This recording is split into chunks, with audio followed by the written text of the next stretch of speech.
Okie dokie, everyone. Here we go with another live session. Thank you, everybody, for tuning in to the Astro-Babble with me.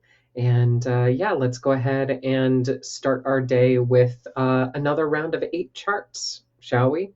We've been doing this for just over a week now.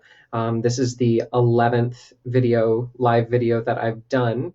So thank you everybody for jumping on. We're going to be analyzing another 8 charts from an astrological perspective. Everybody's been sending in their birth dates, places, and times to me so that we can look at their chart and see what's going on in their life, in their body, from a medical astrology standpoint, and seeing kind of what the stars have to say. So that's what we're doing. If you would like to look at previous videos, feel free to check out the YouTube channel, Scorpio Rising Astrology. Just search for Astro Reading, I think is what I put the videos under, or feel free to book a consult. Visit scorpiorisingastrology.com and we'll talk about your chart, or submit yours by giving me your birth date, place, and time, and we will add you to the queue. Alrighty, let's go ahead and start with chart number 1. We have Simi. So Simi was born 9:30 a.m. In Slovenia. Let's look at Simi's chart. So we've got an Aquarius ascendant, which is being ruled by Saturn in the third. We've also got Venus in the first house, which is just absolutely lovely. So whenever Venus touches a place in a chart, she makes things naturally beautiful, especially when Venus is in the first house of the body. We might find that there is a sense of extra loveliness to Simi's personal aesthetic. Because Venus is in Aquarius, she might actually be a little bit more long and lanky, because that's what Aquarius tends to be physically, kind of stretched out a little bit. Those peripheral extremities are elongated with Aquarius.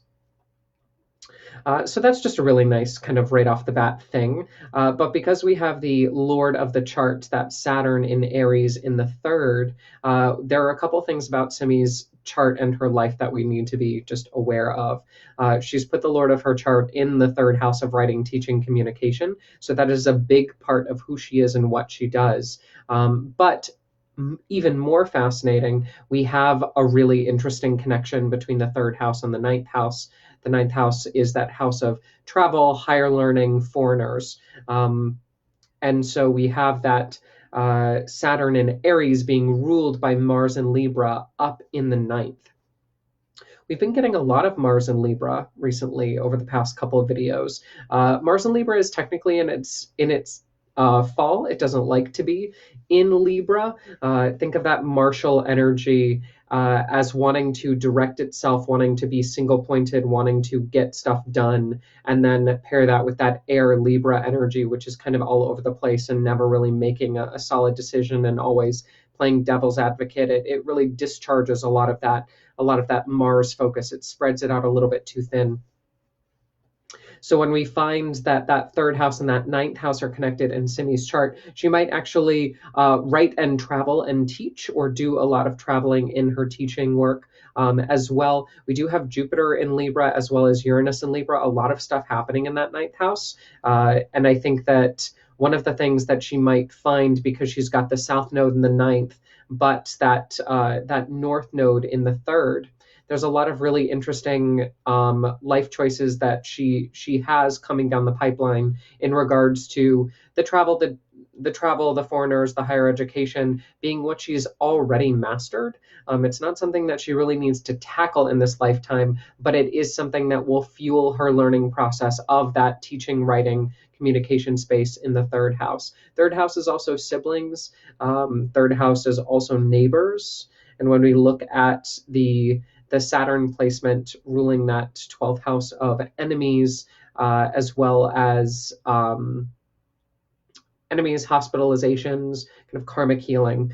That Saturn placement in the third house means that siblings might be a little bit testy. Neighbors might be a little bit testy. We might find that the people in Simi's immediate vicinity, especially if they're related to her or in kind of house proximity to her, give that Saturn and Aries quality where it's really kind of dry and brash, semi-aggressive, not very loving in that department. We do have the sun in the 12th house. We've talked about this, especially over the last video. When the ruler of the chart or the sun is in the 12th house, it's a stifling of the ego. It's a self-confidence issue. So we've got that sun in Capricorn, which is a sign that it doesn't necessarily like to be in. It's a rather cold sun. That sun being in the 12th means that kind of you are your own worst enemy, Simi. We really need to make sure that you're giving yourself the people, the places, the things that really lift you up, as opposed to being so hard on yourself. That's really what the sun in the 12th house tells us is, you tend to pick yourself apart, especially with the sun being in Capricorn. Capricorn is naturally very self-critical, to its own detriment for sure. It's also what makes it really strong. A sun in Capricorn, especially because it's connected with Saturn and that Saturn return, once it hits 30, it really starts to mature into this very powerful force. But for those first 30 years of life, it can be very self-critical, very self-damaging, and that's a real issue that we see with the sun in the 12th, but especially in Capricorn. Lots of good stuff so far. We do have Mercury in Capricorn in the 12th house in Simi's chart as well, but because we have that Mercury being ruled by Saturn in the third, and that Saturn in the third is Simi's chart ruler, I think that boosts her communication. I think that makes her actually creepily intuitive, because she just gets how the world works. She understands the clockwork mechanisms of the universe. Mercury is all about that communication space and that mental acuity. And because we find that being ruled by the ruler of her chart, she naturally just kind of grabs onto those qualities and has those in her space. Although they are in her 12th house of hidden enemies, so she may find herself, oddly enough, she may find her mind working against her, which kind of doubles down on what I said before about the need for self-confidence kind of being a major point of remediation in Simi's chart. I think that Pisces moon is really a saving grace, because we've got that Pisces moon in the second house of finance and wealth being ruled by Jupiter and Libra up in the ninth. I think that the more you travel, the more money you make, especially from a work-related perspective, because that moon in Pisces is ruling the sixth house of work. The more you find yourself traveling or getting out of that home environment, the more you'll find yourself blossoming, even though Venus in the first house ruling the fourth does make you a little bit of a homebody. If you are able to break that comfort level, Simi, I think that you'll find the finances naturally follow. So that's a good first chart to kind of look at. Thank you, Simi, for submitting your chart to the queue. If you would like to put your chart in the queue, just send me your birth date, place, and time. I need the exact time specifically, and I need you to spell out the month and the day for me for those of you overseas, so we don't get the month and the day flopped around. Yes, thank you, everybody. My phone is buzzing with all of the messages. I forgot to turn those notifications off. Fun, but I am going live on Instagram and Facebook now, so thank you, everybody who's joining me. Let's go ahead and pull up our second chart. Our second chart is Marcel's chart. Marcel was born at 12:28 a.m. in St. Paul. Let's take a look at Marcel's chart and what Marcel's chart has to say. Capricorn on the ascendant, which means Saturn is the ruler once again. This time Saturn is in Cancer over in the seventh house of relationships, as well as Mars in Cancer in the seventh house of relationships. So we've got both malefic planets, or both harsh planets in the chart in that seventh house of relationships. I think that makes partnership rather difficult for Marcel. I think that's where a lot of the dryness comes in the relationship. She's got it in Cancer, but no matter how much her partner gives her, there always seems to be a lack. There always seems to be an expectation of, let me care for you so that, as opposed to us getting a Venus in Cancer, or us getting a moon in Cancer, or even Jupiter in Cancer, or the sun in Cancer. When we find Saturn and Mars in Cancer, they give always with the expectation of receiving something in return, because they're too dry as planets. They don't get nourished properly by that Cancer placement. They can't utilize it fully. So Mars in Cancer is one of those overbearing archetypes where it's that drill sergeant caregiver, it's that tough love, and Saturn really embodies that too, for that being your chart ruler, I think that understanding that in your relationship dynamic, Marshall, is going to be really interesting for you specifically, because there's a lot of things we could go into about that. We could talk about you being worthy of love, love that is unconditional. We could talk about just because your partner can't give you the love that you want does not mean that they don't love you. We could talk about so many things, so many things. We've also got the moon in Taurus, the sign of its exaltation, and the sun in Taurus in that fifth house of sexuality, children, parenting, that is ruling the seventh house as well. Super fascinating when we have the two dry signs or the two dry planets of the astrological makeup in the seventh house, but then we have this nourishing moon in the fifth, and we have this really steady sun in the fifth as well, ruling all of that space. I think that you would make an excellent parent, Marshall. I think that I really do. The moon in its exaltation, although it is moving towards its newness, little bit emotionally reclusive, little bit withholding emotionally, but I think that your heart is definitely in the right place when it comes to your children and the people that you care after. And you do tend to be that softer parent. So when it comes to you having children potentially with someone else, the idea that they would be the bad cop and you would be the good cop is definitely part of that makeup, just because of that moon and sun placement. But also you understanding that they might need to be the bad cop with children. They don't necessarily need to be the bad cop with you. That Taurus moon can only take so much criticism, can only take so much withholding and dryness and conditions before it starts to buck and to really kick people off its back. So just be aware that there is a limit to how emotionally stifled you can be because you already hold back so much feeling wise. Yeah, and again, back to that idea of just caregiving and family being so important in your chart. We've got the sun and the moon both in Taurus in the fifth, being ruled by Venus and Aries in the fourth. And I think that Venus Mars, Venus ruled by the moon and Mars in Cancer being ruled by the moon, and then Venus ruling that moon in the fourth. I think that parenting is definitely something in your makeup, but one of the ways that you can really break the cycle of your chart is understanding that, although tough love is what you grew up in your family, because that Venus in Aries is very much the the female drill sergeant who's really just always on your case. And despite her having soft curves, she is not soft as a person. She is constantly expecting more from you, more from you, more from you. And that trickles into your relationship. And you've kind of attracted that or asked yourself to receive that from a partnership perspective. We just need to understand that you don't necessarily need to be that way when you approach your children, when you approach your partner. Just because you are treated that way does not mean that that is how you treat others, and learning that lesson as a big theme of your chart. We have Mercury and Gemini in the sixth. That's super fun. So what you do for work is likely going to be in communication, writing, teaching, doing things with your hands.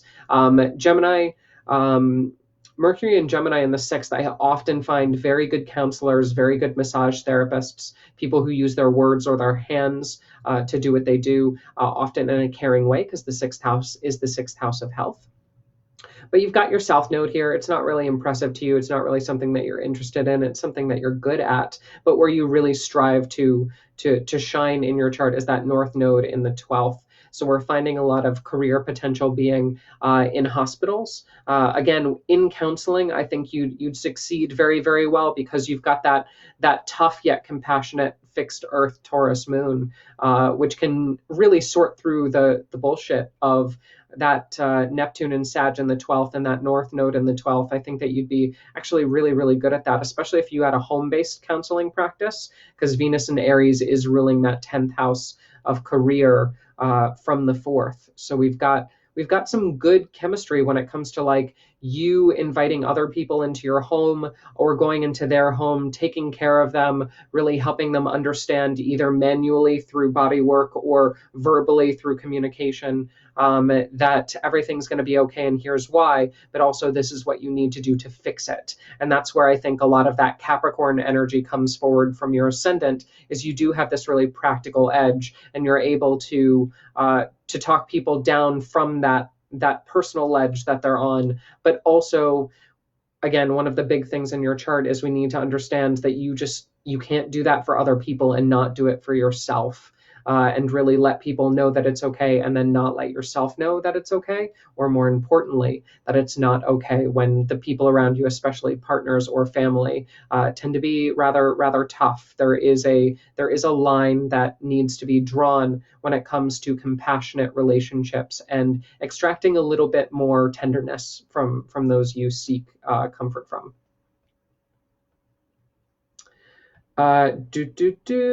Hello, everybody. Thank you so much. Yes, if you would like to, if you would like to, if you'd like to, I'm just laughing at these comments. Yesterday we were on a Scorpio kick. Everybody's like, how's Scorpio today? I have no idea how Scorpio is today.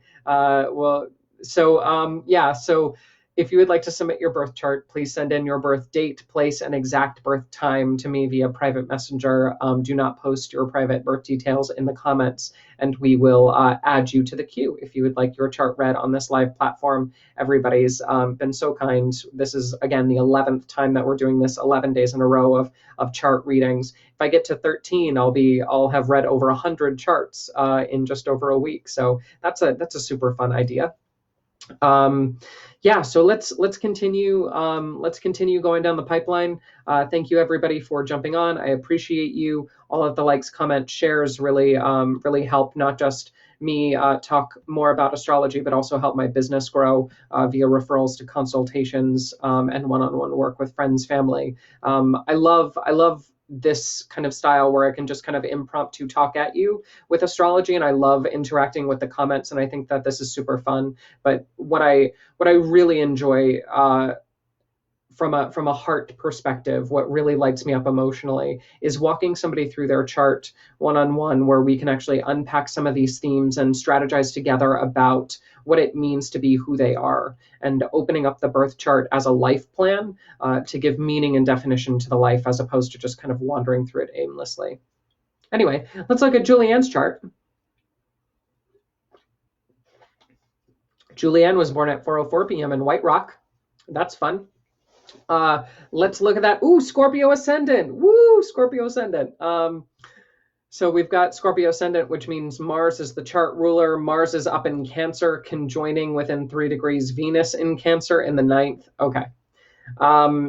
So we've got a theme already with caregivers this morning. So that Scorpio ascendant being ruled by Mars and Cancer in the 9th, that automatically means traveling or working with foreigners in a caregiving capacity.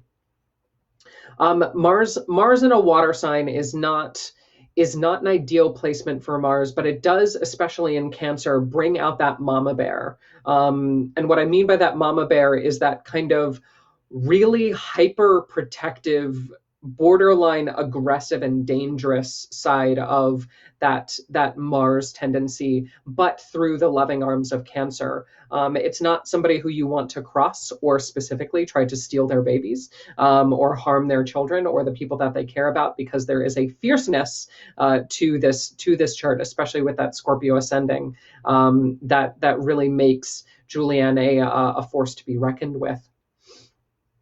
But again, the idea that the ascendant ruler is placed in that 9th house of travel, foreigners, higher education wouldn't surprise me, because Mars and Venus are co-present here. If her education, her foreigners, her higher learning have anything to do with gender issues, have anything to do with polyamory, bisexuality, just the idea that all of the sexual relationship topics that Venus and Mars embody together, them being both in that same house of foreigners, travel, higher education, gender studies would be a big one.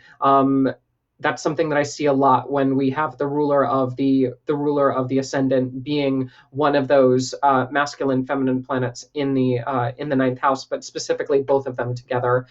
Marital counseling, or working with children to defend children. Oh, that's a really interesting way to think of it. To defend children in the foster system, because foreigners don't necessarily need to be out of the country, but they do need to be considered outsiders, and how better to personify an outsider than an orphan, somebody who has been ostracized from their family dynamic. That's something hits Julian right here. The idea of working with orphans. I can see that already.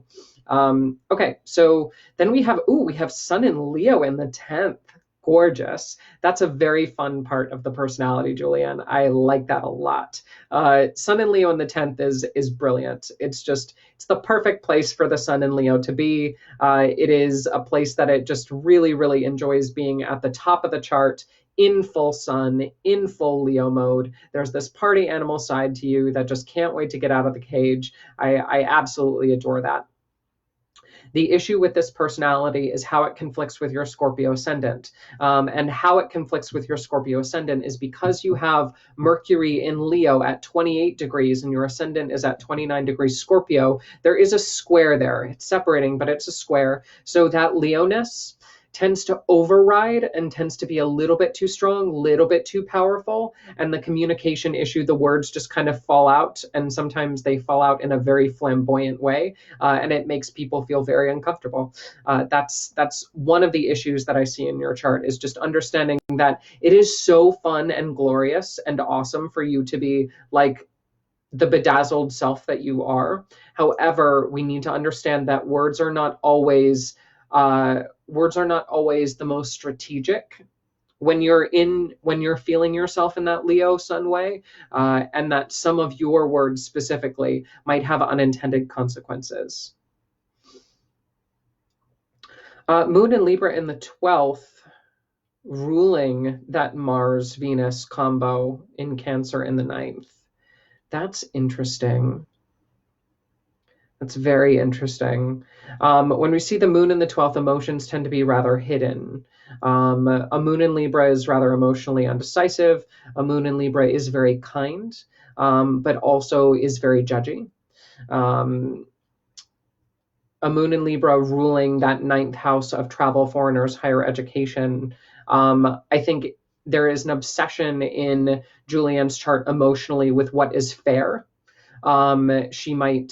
She might specifically say that a lot, like the idea of that's not fair, you're not being fair, the system is not fair, just because a moon in Libra in the 12th is all about resonating with the victim and understanding that there is a plight where somebody can't crawl out of their own hole, and empathically Julianne is right there with them. And I think that goes back to the orphanage, kind of the orphan mentality that I kind of hit on with the 9th house. Just that idea of those who have been outcast, those who have been discharged by the system, by other people, those who have received their unfair share of bad luck. That's definitely where Julianne's heart is taking those people, surrounding them with as much protective love as she possibly can, and going full mama bear, or in this case, full mama lion, on them with that Sun in Leo in the 10th. That's a really cool protective quality. I really like that, Julianne. I think that your chart is very noble in that way. Da da da da da da da da da da da. What else do we see? We have Jupiter in Pisces over in the 5th house of creativity, which is great. Jupiter in Pisces is slightly retrograde. Whenever I see Jupiter in Pisces retrograde from a medical perspective, it does raise the red flag in terms of autoimmune, just because Pisces is the sign of the lymphatic system and the immune system. Jupiter tends to make things big, and Jupiter retrograde is things working backwards or against the flow. So the idea that the immune system would be overactive and potentially attacking itself, we need to be aware of that in Julianne's chart. But because she has dietary markers, the Sun and Mars, or Venus and Mars, both in Cancer, the sign of the stomach, her north node in in Virgo, as well as filtration stuff with the moon in Libra and Saturn in Taurus, that metabolism sign. There are multiple things that say that dietary cofactors are really what trigger the immune weirdness. But I think if we focus on understanding that when the body doesn't feel correct, it's because normally there's a dietary protocol, a filtration issue, something that's dealing with metabolism and food intake is compromised. Especially with having Scorpio on the ascendant, that's immediately going to pull things into the gut. It's immediately going to be a little bit more hormone hypersensitive as well. We just need to be careful of that in Julianne's chart. All right, that was super fun. Thanks, Julianne. I appreciate you and you sending in your stuff. Thank you, everybody who's messaging me. I'm getting buzzes and notifications all over the place. Good morning, Marie. Good morning, Claire. Good morning, love, my darling. Absolutely love you.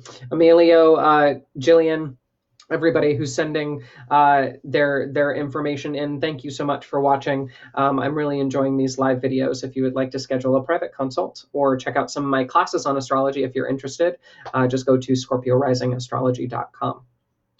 We're at 2:25. I'm running a little bit behind. We're about 4 in, so we've got 4 more charts to go after Sharona. Sharona was born 9:48 a.m. in St. Cloud. Just as a really interesting side note, do you know how many St. Clouds there are? And of course, she gave me the place, the state that the city was in. But when I look at certain states, it's just absolutely hilarious to me because I type in the city, and so many cities are named St. Cloud, and there are like 20 of them. And it's like, wow, didn't know that there were that many St. Clouds all over the world. Okay, so back to Sharona. Sharona's got the ascendant in Pisces at 3 degrees. Jupiter is in Aries at 12 degrees in the second house of finance. Cool. Okay, so Jupiter ruling the ascendant, especially because the lot of fortune is at 1 degree, just very, very close to the ascendant, because she's a new moon baby, just like me. So when we look at that Jupiter ruling the ascendant, but being in the house of finance, money is going to be a really big thing for Sharona. Potentially hoarding, because Jupiter does tend to make things big, or tends to makes a lot of whatever house it brings in, but especially the things that she would be prone to hoarding have an Aries quality because Jupiter is an Aries. So that would be competition medals, that would be ribbons. She might actually be overly competitive. She might have a lot of sports gear. She might have a lot of physical equipment, workout stuff, that kind of thing, all of those Aries qualities. But Jupiter ruling the ascendant is also very lucky. So when we look at that being financial, I think that's pretty good. Yeah. That second house in Aries is being ruled by Mars in Aquarius in the second, co-present with Saturn in Aquarius, or Mars in Aquarius in the 12th, mind you. Saturn in Aquarius in the 12th and Venus in Aquarius in the 12th. That's a tricky pileup. We do have Venus there, which is slightly mitigating, but all of that is like super duper hidden. Saturn is ruling it, which is great. But then we've got Saturn ruling that 11th house of friendships. That 11th house of friendships also has the moon, sun, new, and that Mercury stationed, about to go retrograde in the 11th. Sharona. Perplexing. At first, your chart looks so simple, and now it looks so deep.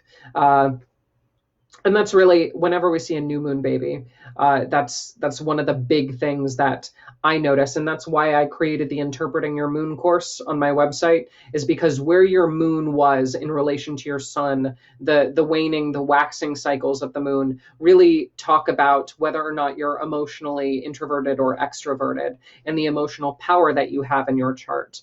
Sharona having a new moon, as well as her moon being ruled by Saturn and Aquarius in the 12th, that's a very restricted emotional space. That's a personality that tends to be held back. That's a personality that tends to be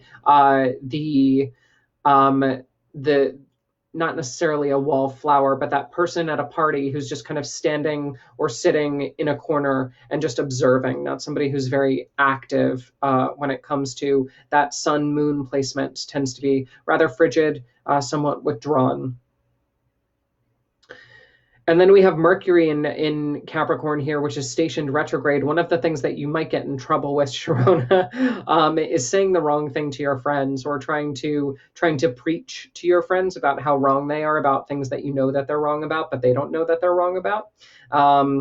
Because Saturn tends to be that archetypal planet that is always trying to teach a lesson. For you to have Mercury in the 11th. In that Capricorn sign, but stationed, about to go retrograde. It means that your words will kind of fall on irritated ears when you try to tell your friends what they should or shouldn't do with their lives, which honestly you're a fan of, because that sun moon are there as well. So we just need to be a little bit careful with that. Not everybody wants to hear what you have to say. And I say that kindly in this way. Not everybody is ready to hear what you have to say. That does not mean that you are wrong, Sharona. I think that's a really important distinction to make, is just because people get irritated, you might have actually hit a nerve.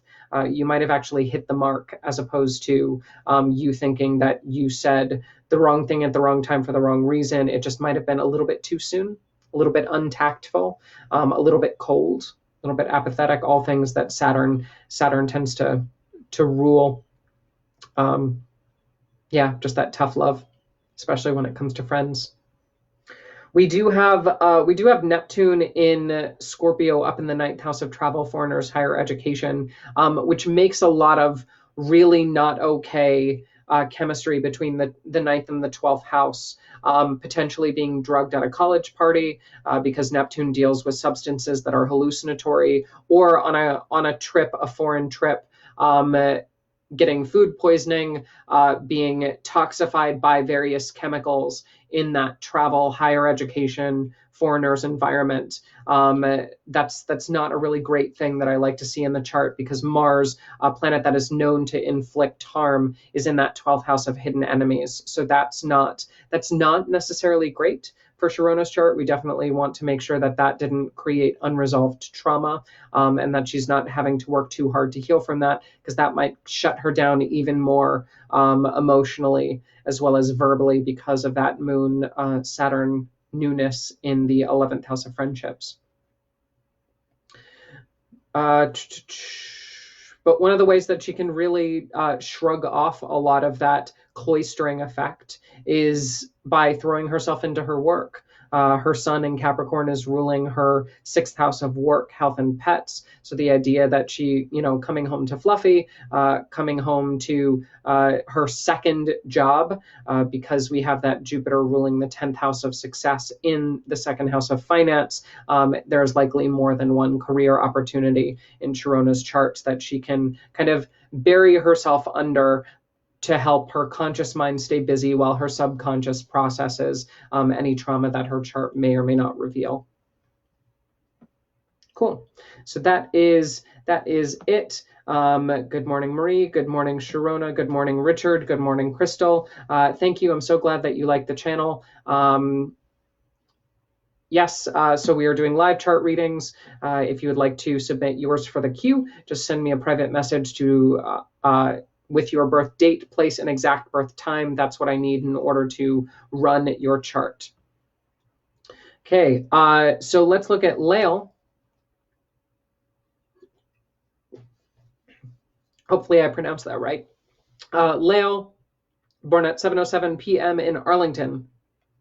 That's like, woo, Scorpio ascendant. Not just a Scorpio ascendant at 16 degrees, which is why we get along so well, because my ascendant's at 16 degrees as well.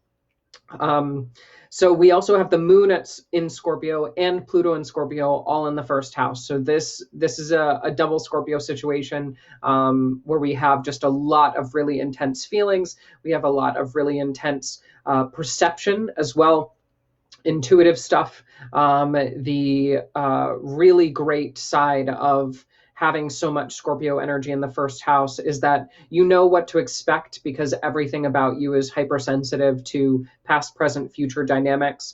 We tend to puppet a lot of the strings of the universe. Our Scorpio side, we know, we have that inkling, we have the we are the spider on the web of life. We have the ability to understand where minute vibrations are coming from and really to assess those accurately.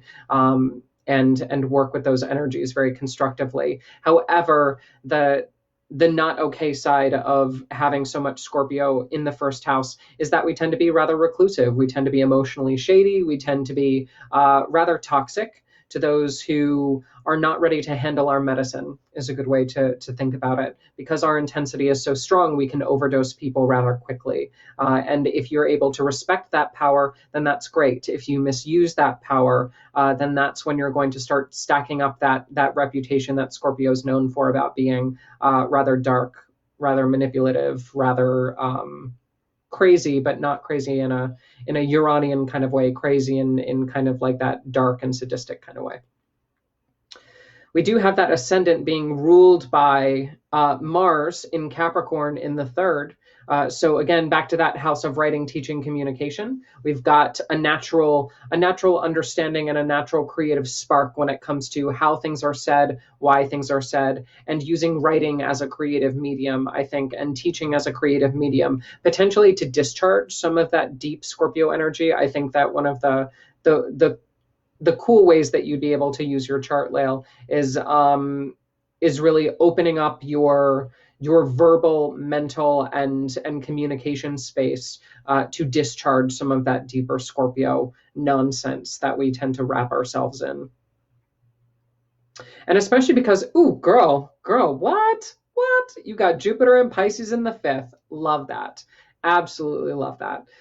When Jupiter is in Pisces, its own sign in the fifth house of creativity, parent, sexuality, that's a glorious placement. Also means that you've got a lot of that parental energy physically, because Pisces is on the cusp of the fifth house and Jupiter is here, very, very physically fertile when it comes to children, especially because Scorpio is ruling your ascendant. There's a lot of reproductive energy in your chart. I think that that's something that we look for when clients come to see me and they ask about potential children, they ask about fertility questions from a medical astrology standpoint. There's just, when we see a water sign on the fifth house, when we see Jupiter or Venus in a good aspect to the fifth house, when we see water signs on the ascendant, Jupiter or Venus in water signs on the ascendant, there's a lot of fertility in the chart. And Lael's like, I got 3 boys over here. Yeah, I hear you, girl. I hear you. Yeah, that's a lot. That's a lot. So good on you for exercising that fifth house. That's some really good stuff. We also have Venus in Cancer in the ninth. Venus in Cancer is that Octomom energy, and I love seeing a Venus in Cancer because she's so multifaceted. Venus loves to be in a good water sign. Her exaltation is in Pisces. But when we put Venus, the goddess of love, in Cancer, that mother archetype energy, it's somebody who literally has 8 to 12 arms at any given time and can just take care of all of these multitasking things. And that's just a really beautiful placement to see in the ninth house of travel, foreigners, higher education. But because Venus is here and Cancer is here on the ninth, being ruled by the moon in the first, it wouldn't surprise me if the love of travel, studying childcare, studying reproductive health, if you were like going to school for gynecology, women's health, if you were doing a lot of stuff that captured all of that maternal energy that your chart really is trying to bring forward in a productive way, because you've got that Mars ruling your ascendant, which makes you really, really motivated, determined, in that third house, very, very smart, very intellectual. But then you've got all of this water that I think you can really use to your advantage in the professional space, also because Mars is ruling your sixth house of work. I think that there's a lot that you could do from a caregiver's perspective, a lot that you could do. Oh, she's a labor and delivery nurse. Ha! Hilarious. I love astrology. Yeah, that's great. Good stuff. Yeah, and then we've got that sun. And what? Lael, you're killing me. You're killing me. The sun in Gemini in the eighth house in a Kazemi, with Mercury conjoining in Gemini at 1 degree in the eighth house. That is some mediumship shit. I love that. Love that placement so much. I'm totally here for it. Makes a little bit of issues with money, but when we look at just your spiritual gifts, totally on point. And that really, because I also have Mercury and Gemini in the eighth, like it really enhances that Scorpio ascendant psychic qualities, like so intuitive. And because you've got all of that mom energy, like you don't just have two eyes in the back of your head, honey, you got eight. There's so much happening intuitively in your chart. It's just absolutely ridiculous. I love it. I'm so here for it. Yeah, and then the sun in Gemini ruling that 10th house of career. You know, what's interesting about the eighth house is the eighth house is often associated with death, taxes, estates, business. And because that's ruling your 10th house, that's something that you're going to be famous for. You might consider not just being a delivery nurse, but also working either side job or expanding into the idea of death being something that you care for as well. People in transition, spider is your spirit animal, love it. Yeah, the idea that working with death from a chart perspective would actually be very good for you. And birth is a kind of death. You know, you're no longer in that protective womb of the mother, and who better to receive that child than somebody with as much nurturing mother energy as you. But because that Scorpio and that sun in the eighth is ruling the 10th, and that Scorpio energy is just so strong, I think that death is something that you would really, really do well in spiritually. Good stuff. That was a fun chart. That's great stuff. Love it, love it, love it.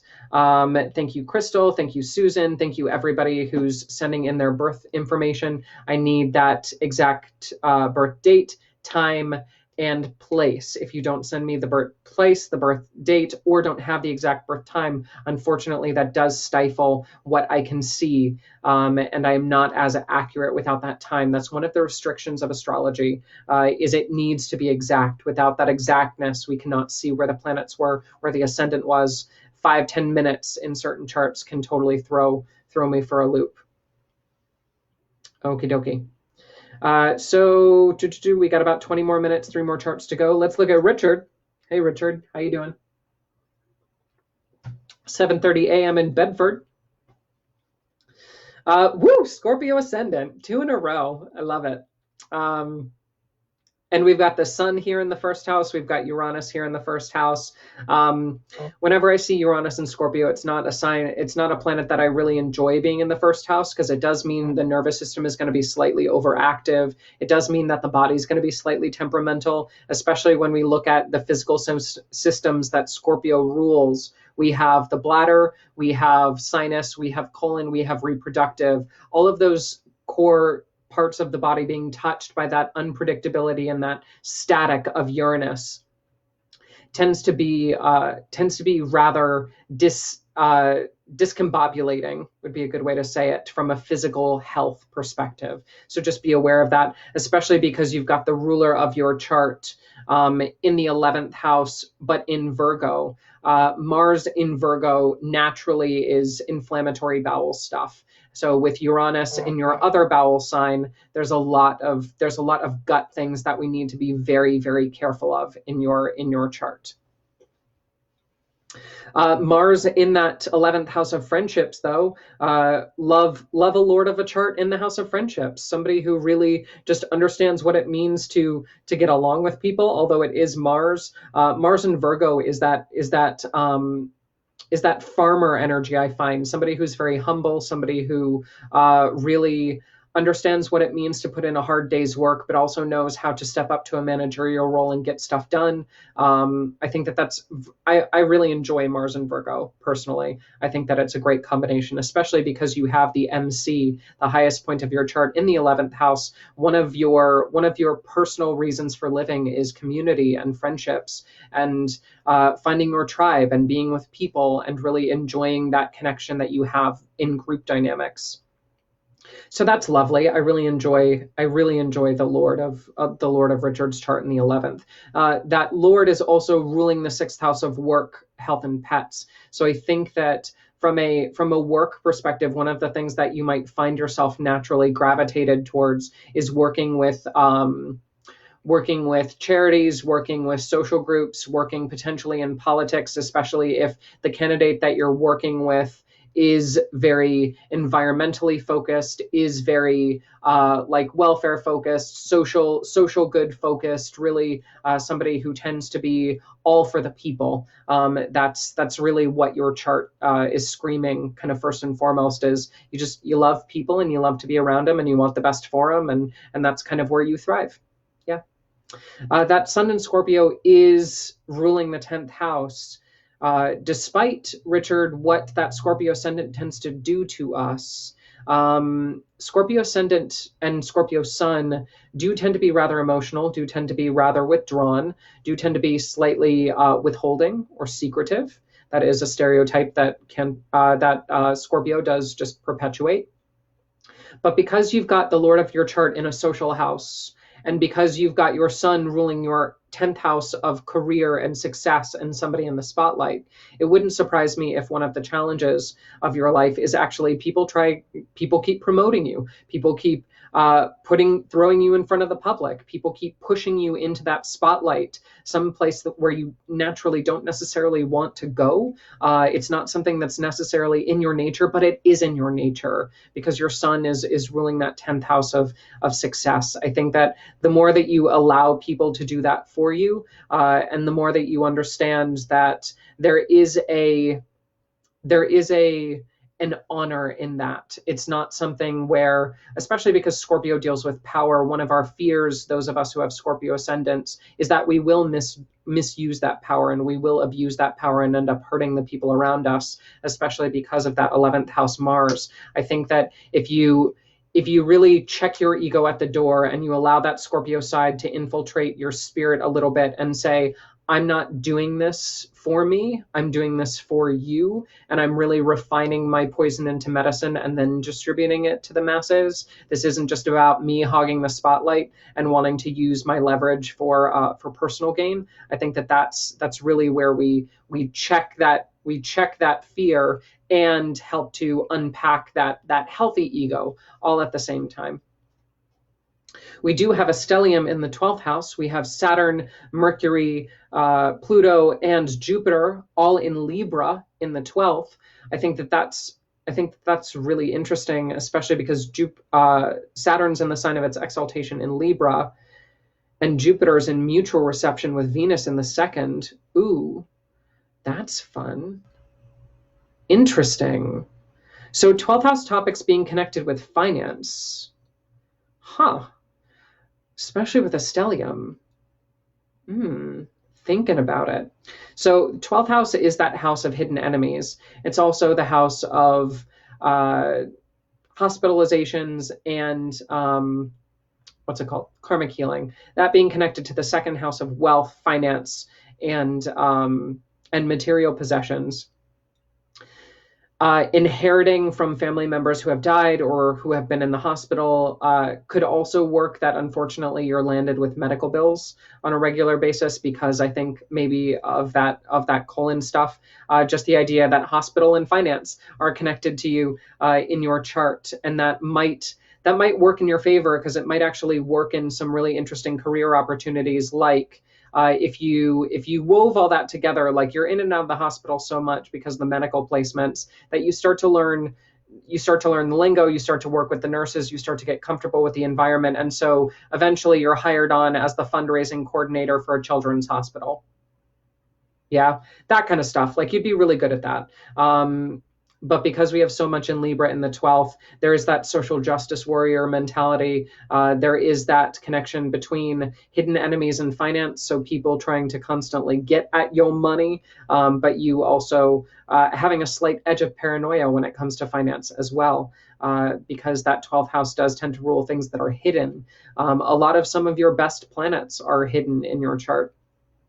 Saturn in Libra is very constructive. very, very helpful, especially with you being technically in a day chart. Saturn in Libra in the 12th can really bring about you turning your hidden enemies into friends, and you, again, like I said, befriending people in hospitals. But then also when we look at Mercury in Libra here, you have that gift of gab. You say things and everybody just swoons and melts over you, and that's a really valuable, I think, hidden tool that you have. Is you say jump and people say how high. It's just this natural kind of verbal fairy dust that you have, but it's not something that you're going to recognize for the first 50 years of life because Pluto's here, and Pluto just makes things really slow to grow. Yeah, that's super fun.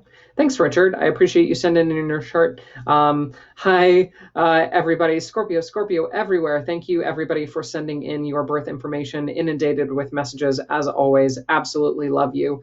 Going live on Instagram as well as Facebook. So make sure if you don't see my daily posts on Facebook, because sometimes their algorithm is wonky and they don't show my stuff to everybody who follows, follow me on Instagram and you'll be able to see the daily posts that I do. Let's go ahead and look at our last two charts. So we have Amanda. Amanda was born 5:45 p.m. in Brighton. Let's take a look at Amanda's chart. Amanda's got Cancer ascendant, which puts her moon as the ruler, and her moon is in Aquarius in the 8th, co-present with Mars in Aquarius.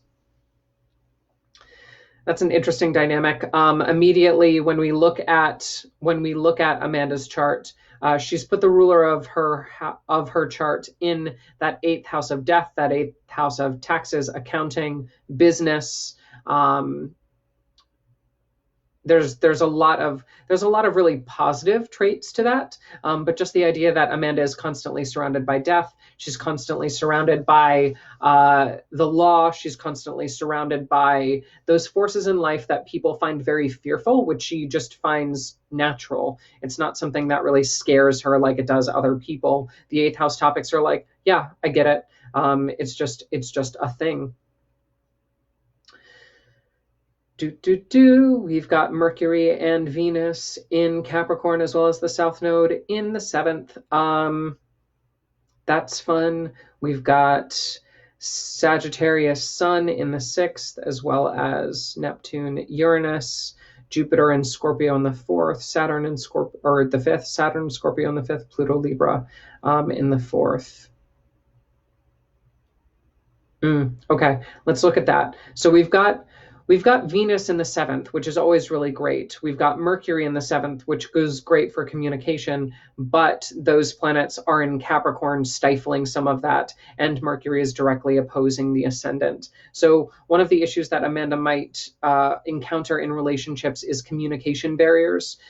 Those communication barriers, especially when they involve parenting, sexuality, creativity, all those 5th house topics, because that 7th house is being ruled by Saturn in the 5th house of sex, parenting, children, that kind of thing. So disagreements when it comes to children, definitely something Amanda wants to be aware of about any relationships that she chooses, because she does have that Cancer ascendant, just the idea that she has that natural maternal quality. It's just something that Cancer ascendants have, but because that all of those partnership house planets are opposing her ascendant by sign, we need to just be aware that there is conflict there from a partnership perspective. The partner might be a little bit more frigid. The partner might be a little bit more withdrawn, loving, but in again, that tough love sort of way, because Capricorn and Saturn are ruling that 7th.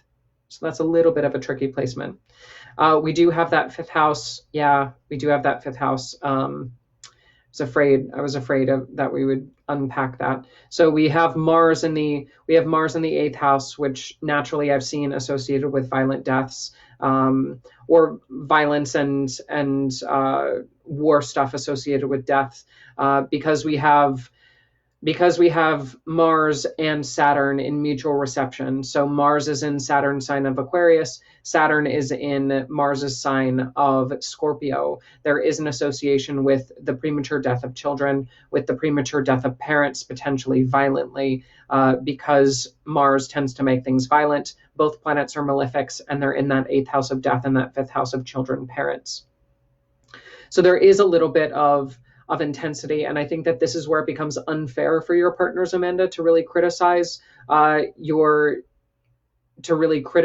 relationship with how you choose to process everything that's happened in your lifetime. I think that in one way, your partners allow you to be very practical because they kind of check your emotional nature, and they check your mutability, your tendency to shift and shape shift. They tend to ground you a little bit, but sometimes that grounding can come off a little bit too fiercely. So we need to just kind of tell them to shut it when you're in the middle of processing something that's a little bit too toxic for them to handle, or something that they're actually making worse. Like, don't be afraid to put your foot down about that.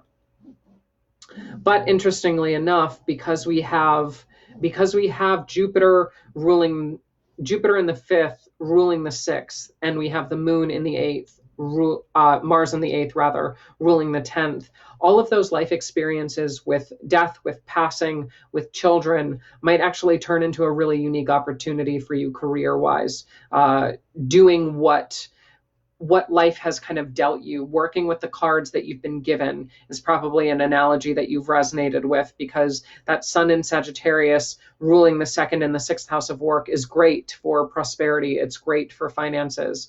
But because all of that is woven back into that eighth house, fifth house placement, and how it conflicts with your relationship, and how it really unpacks your chart in a way that says, like, look, you were dealt some really tough cards. You were dealt some really harsh dynamics when it came to the parenting, the children areas of life. But if you're able to leverage those experiences in a way that really help to heal the karma and the trauma of those experiences, that's really where you get a lot of really good healing in your chart.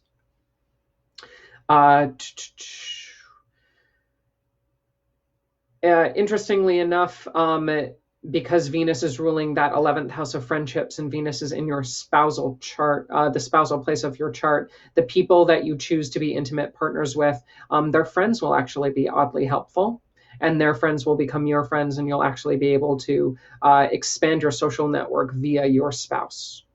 We just need to be careful of that, because if for some reason you separate from that spouse, that those friends might be a little bit compromised with that experience. So as a final note, just understand that, make those connections, but let them be your own as well, as opposed to tied up in your relationship. Good stuff. Thanks, Crystal. Glad you're curious. Verbal fairy dust. Love it, Alex. Thank you, everybody, for jumping on. Appreciate you.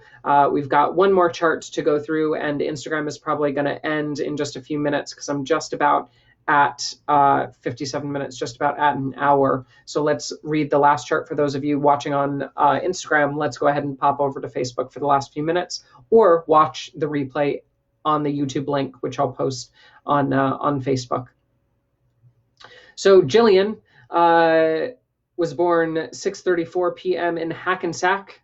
Let's look at Jillian's chart.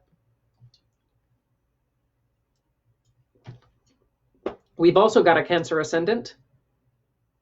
We've got a Cancer ascendant being ruled by the moon in Scorpio in the fifth, as well as a fifth house Scorpio stellium.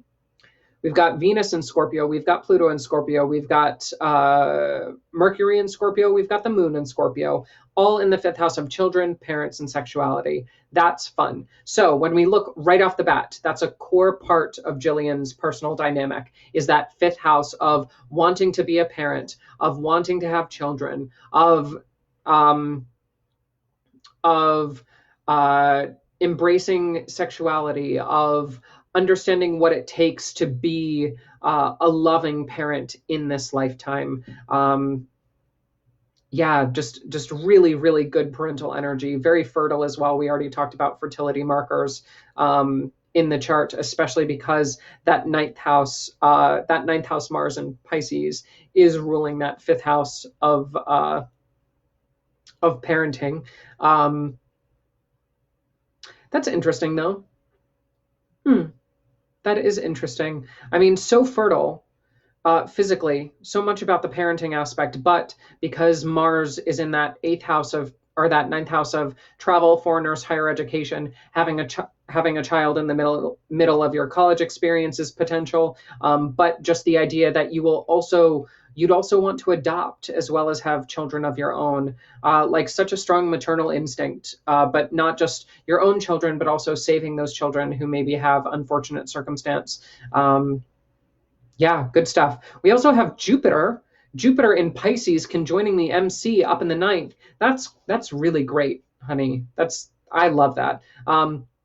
Makes you potentially a great astrologer too. Whenever we see really positive sign placements in the ninth house, which is naturally associated with astrology, there is a highly spiritual connected component to the workings of the wheels of the universe as well. Eighth house, ninth house kind of share that quality. Eighth house from a little bit more of a underbelly perspective. Ninth house from more of a teaching perspective.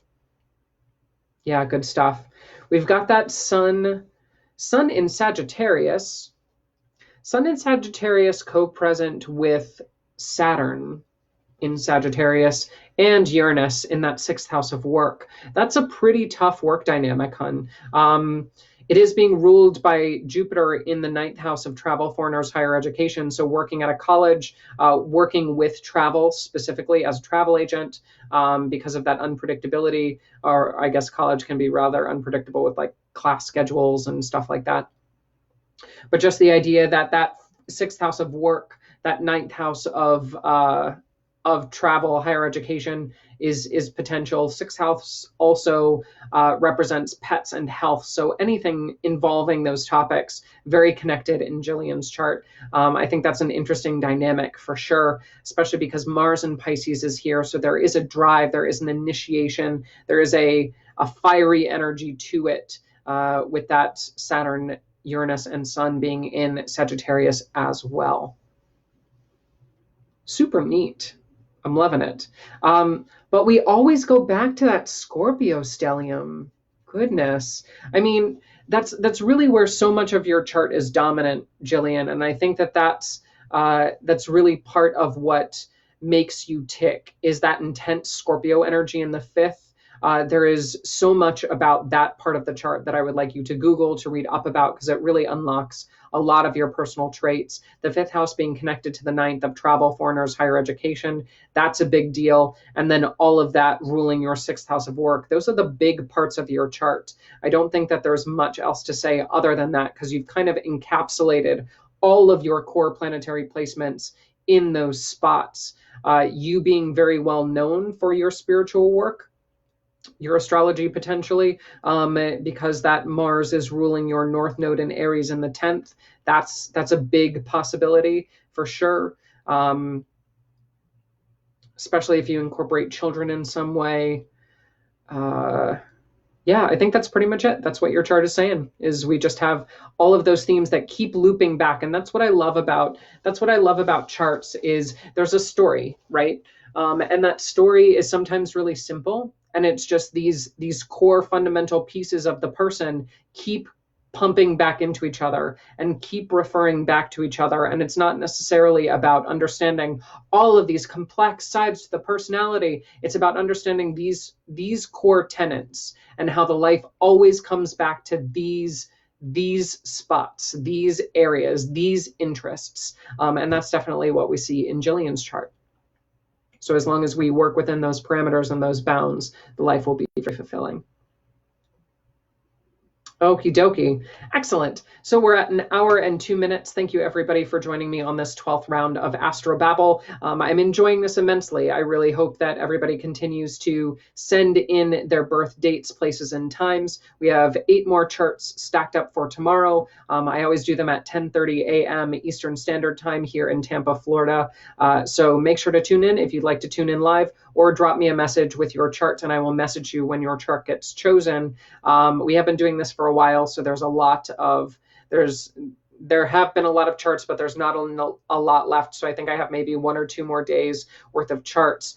So starting to slow down a little bit. And then if you'd like, we can go into other stuff on the YouTube channel and do it that way. But yeah, thank you everybody for tuning on to another round of Astro-Babble. I appreciate you and all of your help, love, and support. If you'd like to schedule a consult or find out more about my astrology classes, just go to ScorpioRisingAstrology.com. That is my website. We can talk one-on-one or get you learning the craft. And until next time, may the stars be ever in your favor.